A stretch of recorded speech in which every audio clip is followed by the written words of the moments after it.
High sweet and sour peoples, welcome back to my channel Sutapa creation. আজকে তোমাদের নিয়ে যাবো এক দারুণ জায়গা, সেটি এখন ওয়েস্ট বেঙ্গলের কারেন্ট ভাইরাল প্লেস। তো সেটা কোথায় জানতে হলে ভিডিওটি লাস্ট অবধি দেখো। আর আমরা কি করলাম আর সেখানে গিয়ে বিপদেও পড়তে হলো কেন, সেই সব কিছুই আমি এই ভ্লগে শেয়ার করব। তো শুরু করা যাক। দেন পেট্রোল পাম্পে চলে এসেছি, কারণ গাড়িকে তো কিছু খাওয়াতে হবে, নইলে উনি আমাদের নিয়ে যেতে পারবেন না। তো সেই জন্য এখানে পেট্রোলটা ভরা হচ্ছে। তো পেমেন্ট করে দেওয়ার পরে কাকুটি পেট্রোল ভরে দিচ্ছে। তারপরে আমি সাইডের সিনারিটা দেখাবো বলে ক্যামেরাটা তুলছিলাম। এদিকে না, এখনো কোনো দেখাচ্ছে না বাবা, এই তো হ্যাঁ। এবার তোমরা দেখো সাইডের সিনটা কত সুন্দর লাগছে, তাই না? এখানে আকাশের ভিউটা জাস্ট দেখো, এতটা দারুণ লাগছিল যে কি বলবো। আর আমি যখনই ভিডিওগুলো করতে যাচ্ছিলাম, আর কপাল, শুধু গাছ, মানুষ সব চলে আসছে। এই দেখো, এখানটা আমি ভিডিওটা চালু করেছিলাম, দেখো আবার গাছ চলে এলো। তো এইরকমই হচ্ছিল, আমার প্রচন্ড রাগ ধরে যাচ্ছিল যে কেন এমন হচ্ছে আমার সাথে, কেন। তারপর এখানটা দিয়ে দেখতে পাবে কিছুটা। তো খুবই ভালো লাগছিল যে একটু দাঁড়িয়ে দেখবো। তো তার জো নেই, কারণ অত দূর যাবো, একটু তাড়াতাড়ি যেতে হবে। তো সেই জন্য দেখবে, কোনো কিছু যদি তোমার তাড়া থাকে, সেই সময় একটা রাস্তায় কোনো কিছু একটা এমন দৃশ্য হবে যেটা দেখার ইচ্ছে হবে, কিন্তু তুমি দেখতে পারবে না, এরকমটাই হয়।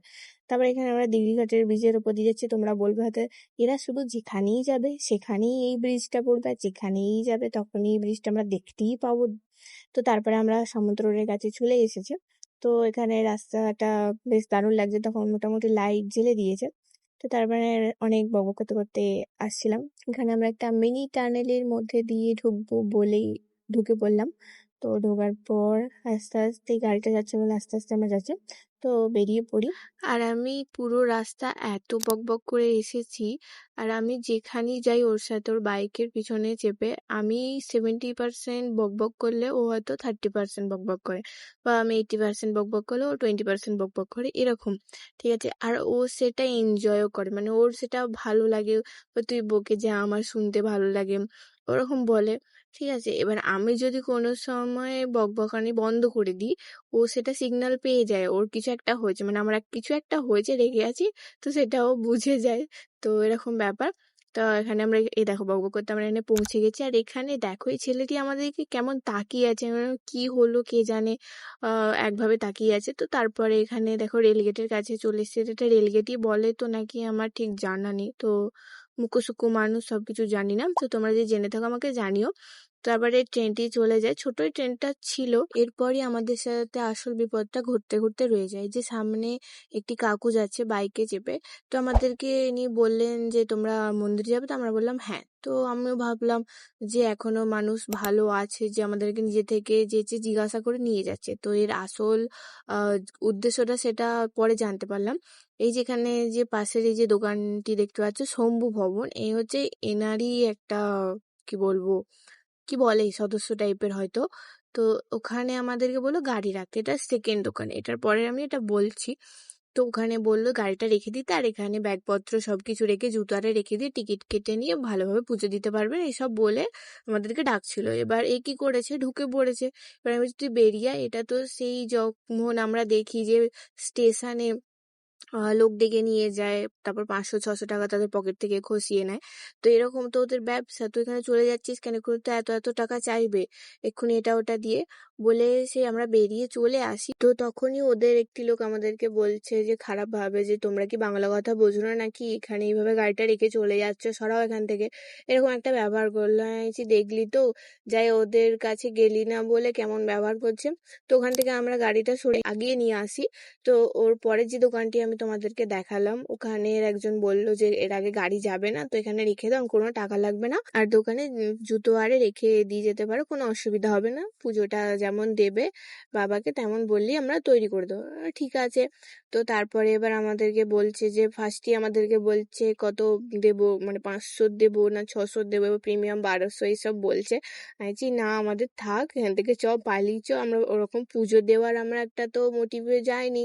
একটা পুজো দেওয়ার মতো মেন্টাল প্রিপারেশন লাগে, যে পুজো দেবো একটা শুদ্ধ বস্ত্র পরিধান করে, যে আমরা সেরকম যাইনি। আমরা জাস্ট গেছিলাম যে তারকেশ্বরে বাবার মন্দিরে লেজার শো হচ্ছে, তো সেখানে দেখতে যাব। বাবার যে দর্শনটা পাবো সেটা ভাবিনি, ঠিক আছে, কারণ আগে কখনো আমি আসিনি, ও আগে আসেনি, সেরকম জানেও না, আমিও জানি না তো কি সিস্টেম, তো সেই জন্য সেই আশাটা রাখিনি। তো তারপরে এবার আমাদেরকে বলছে যে কত 200-300 এরকম নামছে। ও বলছে যে দেখুন ওরকম হবে না। তো ধর্মকথা বলছে যে বলছে 50। আমরা বললাম, ঠিক আছে তাই, ওটাই দিয়ে দিন, আর কি হবে, অত জোর করছে যেহেতু, বলে তাই 50 টাকারই নিলাম। নিয়ে সেটা মন্দিরের কাছে গেলাম, ঠিক আছে, ওই যে প্রথম মন্দিরের কাছে গেলাম। এবার তো জানি না যেহেতু কোন দিক দিয়ে ঢুকতে, ও ভেবেছে যে দিকে দিয়ে হয়তো ভিআইপি লোকেরা ঢুকবে, হয়তো ওরা টিকিট কেটে ঢুকেছে।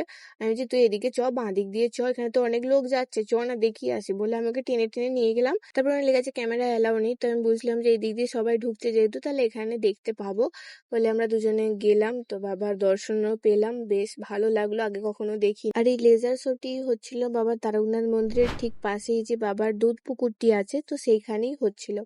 আর আমরা যে পুজো ছোট্ট এটা নিয়েছিলাম 50 টাকা দিয়ে, যেটা, তো সেটা কি হলো, আর ওখানে তো পুজো দেওয়ার কিভাবে কি দেয় তো জানি না, আমি বললাম তো থাক, দিয়েছি যখন ওটাই বাড়ি নিয়ে যাব, বাবার কাছে তো আসতে পেরেছি বা দেখতে পেরেছি, সেটাই অনেক। তো সেটা নিয়ে ব্যাগই রেখে দিয়েছিলাম, পুজো আর দিইনি কারণ জানি না যেহেতু। তো তারপরে এখানে লেজার শোটা দেখতে আসতে দাঁড়ালাম, ভিড়টা আস্তে আস্তে বাড়ছে যত রাত হচ্ছে। আর এখানে তারপরে কি হচ্ছে, টাইম অনুযায়ী এক একটা করে শো হচ্ছে, একটা 7টায় হচ্ছে, একটা 7:30টায়, একটা 8টায়, 8:30টায়, এরকম ভাবে আধা ঘন্টা ছাড়া ছাড়া হচ্ছে। এই যে 3D লাইট শোটা, যেটা জলের ওপরে হচ্ছিল, তো আমরা বেসিকটাই প্রথমের দিকে দেখছিলাম, 3টে দেখেছি। এবার যেহেতু রাত বেড়ে যাচ্ছে, এবার বাড়িটাও আসতে হবে, তো আমরা 3টে দেখেছিলাম। দেখার পর 8টার সময় ওখান থেকে বেরিয়ে পড়ি, এবার 8:30 বাজলে বাড়ি আসতে দেরি হবে, তো সেই জন্য এবার 8:30, 9টা এই সময়গুলোতে হচ্ছে মেন যেগুলো আকর্ষণ। আমরা ফোনে দেখছিলাম, আমি ফোনে দেখেছিলাম, যেটা দেখার জন্যই আমি গেছিলাম, তো সেইটা দেখতে পাইনি। তো কি আর হবে, সেটা একটা খারাপ লাগা। তো তারপর ওখান থেকে আমরা বেরিয়ে পড়ি, বেরিয়ে পড়ার পর এখানে মন্দিরের দিকে আরেকবার আসি, তো আরেকবার দেখে এদিকটা দেখে তো আমরা বেরিয়ে পড়ি এখান থেকে। দেখতেই পাচ্ছ এনে ভিড়টা তোমরা দেখতে পাচ্ছ, যখন আমরা গেলাম তখন কতটা খালি ছিল, আর যখন আমরা বেরিয়ে আসি চারিদিকে ভিড় হয়ে গেছে। তো এখানে চারপাশে অনেকগুলো দোকানদানিও ছিল। আর আমি লেজার শো এর কয়েকটা ভিডিও করেছিলাম, সেগুলো আমি ইউটিউবে আপলোডও করে রেখেছি, তোমরা চাইলে দেখতে পারো, হয়তো অনেকেই দেখেছো। আর যারা হয়তো দূরে থাকো বা দেখতে আসতে পারোনি, তো তোমরা অবশ্যই দেখতে পারো, তো বেশ ভালো লাগবে। এবার সত্যি বলতে চোখের সামনে যেটা দেখবো সেটা তো আরো বেশি ভালো লাগবে। তো এখানে একটি দোকানে দেখতে পাচ্ছি, এই দোকানটিতে আমি এই ম্যাগনেট গুলো নেবো বলে আমি খুঁজছিলাম যে যদি এরকম কোনো ম্যাগনেট পাই, তো দেখলাম ম্যাগনেট আছে। তো এখানে কোনটা নেব সেটা আমি ওকে দেখাচ্ছিলাম, আমি তাহলে এই দুটোই নেওয়া যাক, এই দুটোই বেশ ভালো লাগছে কারণ এখানে বাবা তারকনাথের ছবি দেওয়া আছে। তো তারপরে আমরা এই দোকানের লোকটিকে আমরা জিজ্ঞাসা করেছিলাম যে এই রাস্তাটা কোন দিক দিয়ে যেতে হয়, কারণ এই রাস্তাটা দিয়ে তো আমাদের বাড়ি না, আমাদের তো এটা পুরো অপোজিট রাস্তা। এখানে জিজ্ঞাসা করে তারপরে আমরা এই রাস্তার দিকে আসি, যে মেন রাস্তার দিকে।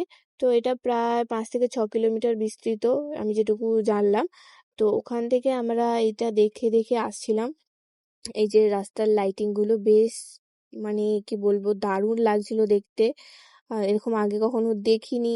বা চন্দননগর যে যায় মানুষ, তো এটা আমি ফিল করিনি, সেই জন্য এটা আমার কাছে ফার্স্ট এক্সপিরিয়েন্স এরকম রাতে এতটা সুন্দর আলো দেখার জন্য, খুবই অসাধারণ।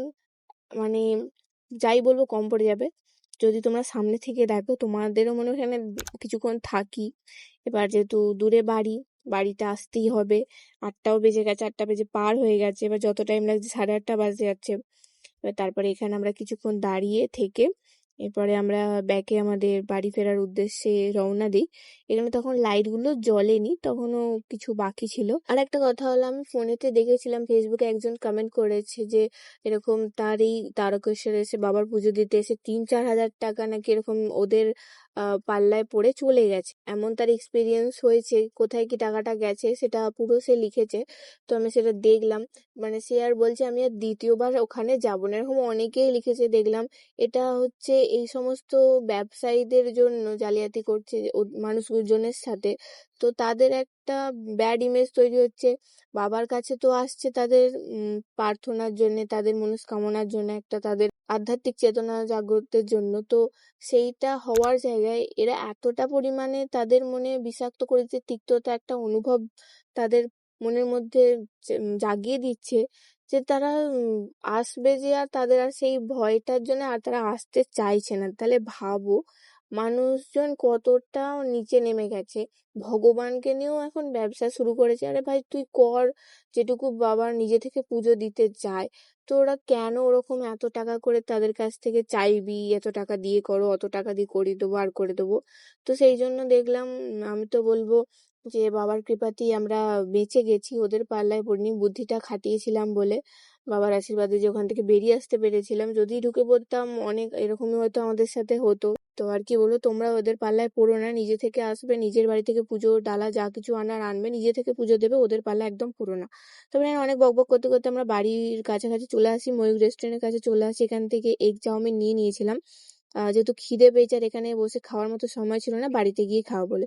তো এখানে বাড়িতে এসে আমার পুরো প্রচন্ড টায়ার্ড হয়ে গেছিলাম। তো তারপরে এখানে পিঠে খেয়ে নিচ্ছিলাম, 3টে পিঠে নিয়েছিলাম, বেশি খাইনি যেহেতু এগ চাউমিনটা খাবো বলে। তো এখানে এগ চাউমিনটা প্যাকেট থেকে বার করছিলাম, একটা সস দিয়েছিল। ওখানে খেলে কি হয় জানো তো, সসটা একটু বেশি থাকে, তোমার মন মর্জি যত খুশি নিতে পারো। আর বাড়িতে তোমার এই যে একটা দিয়ে দিয়েছে, তো ওটা আবার মন ভরবে না একটা সসে এতখানি চাউমিন। তারপরে আমি আমার বাড়িতে সস ছিল তো সেটা দিয়ে আমি খাচ্ছিলাম। তো তারপর এখানে একটু সসটা মাখিয়ে নিচ্ছিলাম। আর আমার তো এখন ভয়েস ওভারটা দিতে দিতেই আমার আবার লোভ লাগছে, খেতে ইচ্ছে করছে, তো কি আর বলি। তো তারপর তোমাদেরকে আমি একটু ফার্স্ট বাইটটা দিচ্ছিলাম যে তোমরা একটু খাও। সো আজকের ব্লগটি এখানেই সমাপ্ত করছি। তো তোমাদের একটু হলেও ভালো লাগলে একটি লাইক ও সাবস্ক্রাইব করে পাশে থেকো।